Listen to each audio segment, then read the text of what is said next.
What's up? Know what I mean? It's all gravy. I couldn't What's even poppin', add bro? you. How you living? I appreciate you hopping in here for real. Hey, you all right? Thanks for having me, man. Now you got a tape that drop tomorrow, right? Yes, sir. 12 o'clock. It's still alive, right? Yeah. You know what I'm saying? I was like, yo, I got to get you in here. I've been doing this thing. I've been doing all the Jersey shit, and you want to, you know what I'm saying, keep people out here. You know what I mean?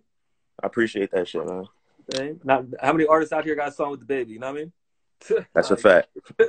you out here moving, bro. You can play something off that new shit. Or you want to play one of your older songs? I could play on some new shit. Trying to Let's hear see. some. Is that Are you drawing all that shit that's on your page? Oh, yeah. Yes, sir. That's That's on my iPad and shit. all right. So you just creative all the way around. Yeah, that's what I do. Before I started doing music, I was doing art and shit. I wanted to make like Pixar movies or whatever. That's what I really wanted to do. But then I found my shit in music, and I was like, I don't think I would like sitting at a desk more than standing on stage and shit and entertaining people. So that's pretty much. Yeah. Okay. Yeah. That's interesting. Well, hold on, let me see. Yeah, you good.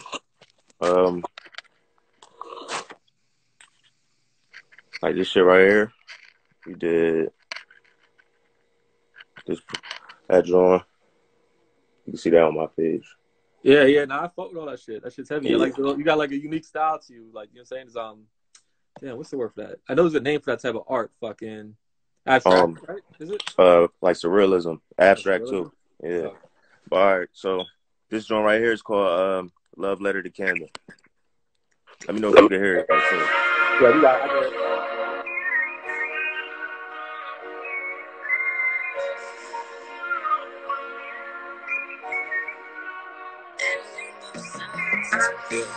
But somebody keep holding on until my heart beats long and gone. You know I'm down to ride or die, but I always almost die every time I drive far. Young nigga from the dirt, my hands and boots muddy. I come from the underground like Bugs Bunny. Broke as a joke, they thought that it was funny. Nana nana boo boo, now I got money. I come from the side where it never gets sunny. I seen bad bitches turn into junkies. I seen infants fly with no bungee. I seen niggas lie with both their hands bloody. When I'm run away, they act like they don't know me. When I'm in LA, they treat me like Kobe. I bought me a 40 in case niggas get on me. You gon' be freestyling with Tupac in the morning. I spent all my money on medicine. I give them life, now they wanna kill medicine. I took an edible and then listened to Zeppelin. Opened up my closet and saw my own skeleton. Home of the handyman, born with a ratchet. Your brains get blasted, you see things you can't imagine. Lost a few good niggas to a couple rap bastards. Funeral closed casket, I don't know if he in the casket. Yeah, but let's get back to rapping. My homie just left the halfway and now he back to trapping. His baby mom said if he don't pay, then she taking legal action. So now he back to risking it all, just trying to make shit happen. They hate me more than they love me, somehow I rise above it. Whenever I'm brought up in discussion, it's such a touchy subject. I see niggas switch sides for meals and got a chicken nugget. A scary feeling to be around killers with an empty stomach. My homie brother was blood and they left him bleeding buckets. Was living life with his daughter and died over nothing. His baby's dying and we walk around like there's nothing wrong. Give me a second, it's just a lot of shit going on. Good. But somehow I keep holding on until my heart beats long and gone. You know I'm down to ride or die, but I always almost die every time I drive forward with you. But somehow I keep holding on until my heart beats long and gone. You know I'm down to ride or die.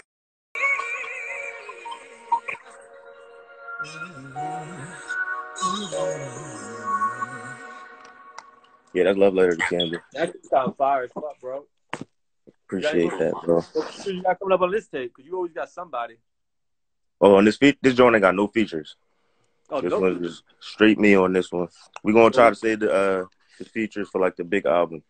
I'm gonna try. I don't know if I'm gonna either do a Camden 2 or Who's Watching the Kids 3 or something completely original for this next one. But right now we just gonna give them EP, probably like 5 tracks at a time. You know what I mean? See what y'all like, because we found out like I'll make a whole album full of bangers, and it put people in a situation where they gotta pick and choose which ones they like more than the ones that they do like, if that makes sense. You know what I mean? I Yeah, like this, but I like this one a little more, so I'm going to play this a little more than this one, even though this one's fire too. So just let them get some room to breathe in between times, so we're going to see how this formula works. Did But you tape while in the quarantine, or you had it done beforehand? this tape was pretty much finished before this quarantine. We just had to mix and master it, so that was kind of a hassle to get done while everything was going on. I already got another tape in the works, and then we got another tape after that in the works before we even get to the album. So I just been working, bro. Nah, yeah, you got to, especially throughout this. You know what I mean? But at least did this give you more chance to get back into the art? Is that what you're saying? That's exactly what it did. Just sitting here, because after a while, music starts becoming work more than anything. You feel me? So you'll have writer's block when you're constantly trying to force yourself to write music. And that's pretty much what a lot of people are doing now, because it's like, that's what it seems like you're supposed to be doing right now. So it was times where I just felt like I had to step back and find my outlet somewhere else just so I can get back to the music when it's time to do that. But right now I'm sitting on at least like 30 songs I ain't even released yet. So I'm able to fuck around with artwork and like just get back into that and still dabble into the music if I hear a beat I like, stuff like that. You create the artwork for the album coming out or the EP coming out tomorrow, or? Yeah, we pretty much got a team of it's me and two other guys that I went to high school with, and I went to a creative arts high school. So we were all visual artists. That was our major at that high school. They decided that, you know what I mean, the standard 9 to 5 wasn't for them. They wanted to do something outside the box, and they were fans of the music already. So pretty much put them on the team. They under a payroll. Everybody's just going to eat at some way off of this dream. So I'm real big on that, building a team off of people that I really trust or grew up with and that have the same ambitions or understand where I came from. So we all got the same drive to get out of this shitty situation. You got any? One second. Any futures? Well, now you already answered that. Somebody was asking. Now he said no futures for this tape. You're gonna save them all for the next one. Yeah. You gonna have any videos coming out, or you anything in the stash, or waiting to get released? Any videos? We definitely gonna have visuals coming out. We're working on some right now during the quarantine. I probably want to try to get at least 80% of this tape a visual, because why not?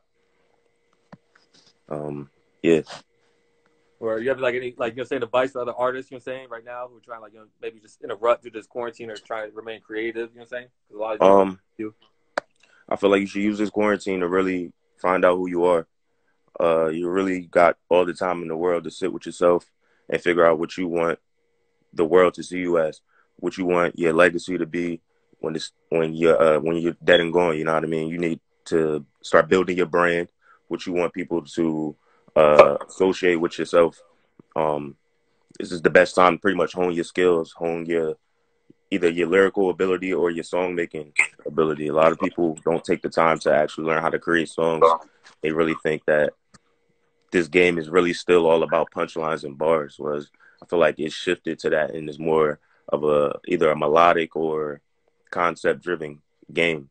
You see, you either one of three. You either got concepts, you got melodies, or you got a gimmick. And that's pretty much what I see in the game right now. So try to be the other two rather than the latter, though. Let's see. This person asked, I guess it's kind of a similar question. Best advice for writer's block or lack of inspiration? If you got writer's block, a lot of times you need to step away from trying to write. You pretty much getting constipated with thoughts, or like you don't. It's different stages of writer's block where you can't write at all, or whatever you write, you just think it's trash or it's not good enough. So you just in a rut and you stuck. The best thing to do, go for a walk. Do something that clears your mind. Find inspiration somewhere else. Read a book. I don't know. I'll play 2K or something. Yeah. And I'll come up with, you know what I mean, just to get my mind jogging or whatever. And because me, I like making music, because a dream of mine was to have my music be in the background to like the little playoff promo shit. Oh, okay. So, like when I'm playing 2K, I'll literally be like, all right, what would a basketball player want to hear when they trying to drop 50 or something like that? So I'll create something off of that. Or if I want to, I don't know, I don't even have to be sad, but I want to make a sad song, I'll put myself in that mindset. It's more, that's pretty much what I'll do if I had writer's block. I'm probably trying to. You said what? You be in the park for 2K? Yeah, definitely. I'll be in the park. What's your build? I'm a 6'4" point guard, offensive threat. Okay, so you out there scoring. Yeah. So you putting up 50 in the park. So what would be better, Camden 2 or W2K3? I feel like Camden 2 would be better. Only because when I first approached the Camden tape, I wanted that to make it a movie. Like, I wanted people to listen to that, let it rock, and it's like you're listening to an audio book. So I would probably approach it the same way the second time around, have a new story for y'all within the stories that I would put in the album. Yeah, for sure. I might mess around and do a Camden too, but the thing, when you're trying to do sequels, you can fuck up the whole franchise trying to make a sequel. So, you know what I mean? I don't know. They're asking, do you use TikTok? I'm trying to get into that shit, man. I'm ass.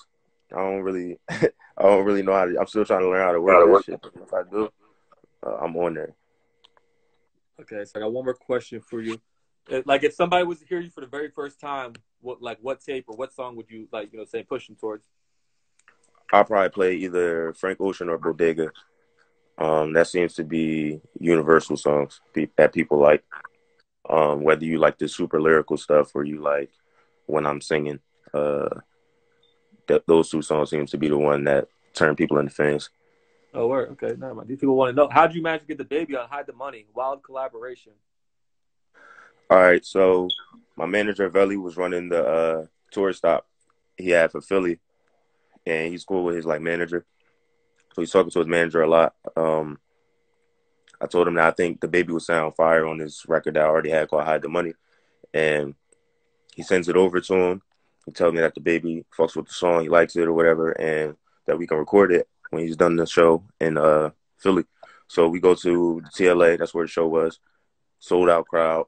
He comes out, kills the show. As soon as he gets off stage, we all hop in the whip. We go to, I think we're in Palmyra, New Jersey.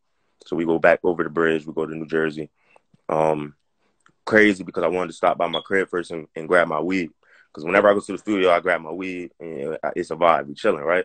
Yeah. So my manager, he's like, nah. I don't even think we're gonna have time for all that. He ain't gonna have time to roll up and smoke. I think he got the verse written already. He's just gonna go in and out type situation. It's like super late too. So I'm like, are you right? So we drive past my crib. We go all the way to the studio. We hop up. We go into the studio. DaBaby's already in there and shit. And he's just sitting in. He's like in the farthest corner near the microphone and shit. So we get there. His security's big as hell. He's like 6. He's like 6'5", 6'6", yeah, with a ninja mask on. And when we walk up, and he's like, yo, baby, you want me to check these niggas first? He's like, yeah, you can check them or whatever. So we get pat down. We walk in there, me chopping it up with DaBaby. He say he fucks with the record and shit like that. I'm thinking he already has it done. He ain't have it written yet, right? So we can't smoke in the studio. They tell us we got to smoke on the patio on the balcony and shit. So I'm like, all right, let me just smoke what I already had rolled up from the TLA. So I smoked that or whatever. I come back in. I said, by the time I come back in, he's probably gonna have this recorded. I go back in, they ain't recorded nothing yet. So they're like, yeah, we about to go smoke, but the engineer's like, yeah, you gotta go smoke outside. I'm like, yo, I just went outside to smoke. So now I go back out there and I finish a little clip that I left out there and we chopping it up. He's like, yo, what you smoking on and shit like that. So I try to pass him the Dutch. He said, you ain't got nothing that's not rolled up already? So I'm just thinking back to when I could have stopped by my crib to grab this weed. He's like, nah, I'm gonna just smoke my own shit. So he goes in there, freestyles it. We do a video of him, us performing it together, and he tells me to hit him up for the video, and we leave. That was pretty much it. One more time, because everyone keeps asking about this. What was going through your mind during the writing and producing of Shorty's Story? With Shorty's Story, I know I wanted to make an iconic storytelling song. Because growing up, that was my favorite type of songs to listen to. I listened to a lot of, it's a song by Lloyd Banks called Southside Story. Oh, of course. A lot of Biggie Smalls records and stuff like that. So That's a classic. Pretty much collected a lot of stories from a lot of different people that I know personally and stuff like that. And stories that I've just known from over the years that probably will never get told. And we grew up in this culture where a lot of rappers just start snitching on themselves or they snitch on their homies for a hit record. And I'm like, how can I tell these stories without incriminating anybody that these stories are about? So I pretty much just made an anonymous person that I can just put all of these stories into. And I gave him a name like Shorty, because Shorty could be anybody. Shorty from up the block, like, who the fuck is Shorty? Same thing with homie story. Like talking about my homie, you know who my homie is. Like the homie could be anybody. It could be your homie. You know what I mean? So I pretty much made these anonymous ass names, and I filled these stories into this entity to create this song. So when I'm writing it, I know I wanted to take the listeners on a ride.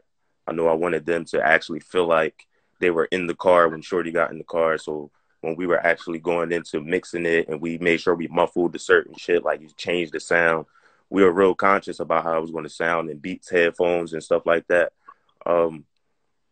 Yeah, same shit with Ken. Like I said, I wanted to make an audio book sounding book, but I wanted to put all of that into one song to embody the entire thing I was trying to do with the album. So that was just to wrap up that whole album. And that's how I approached that record. Yeah, everyone was talking about that. I kept seeing the comments, so I was like, okay, let me just ask this before I let you go. But yo, I appreciate your time. I definitely appreciate you being here. You know, we're going to tomorrow. You're obviously, you know what I'm saying, one of the bigger, you know what I'm saying, stars in Jersey. Appreciate that. To get, you know, mentioned because you are from, I guess, you know, Southern Jersey, but saying you out here working harder than a lot of these people and you putting the work in, I mean? That's a fact. Hey, make sure y'all go listen to Still Alive. It's dropping at midnight on all platforms. Make sure y'all let me know how y'all feel about that. Wish me happy birthday too. Midnight is my birthday tomorrow. Nice. Yeah. Dropping the tape on my birthday. It's my birthday tomorrow. Trying to drop a classic for y'all. Hopefully y'all fuck with it. If y'all don't, let me know that too so I can be better.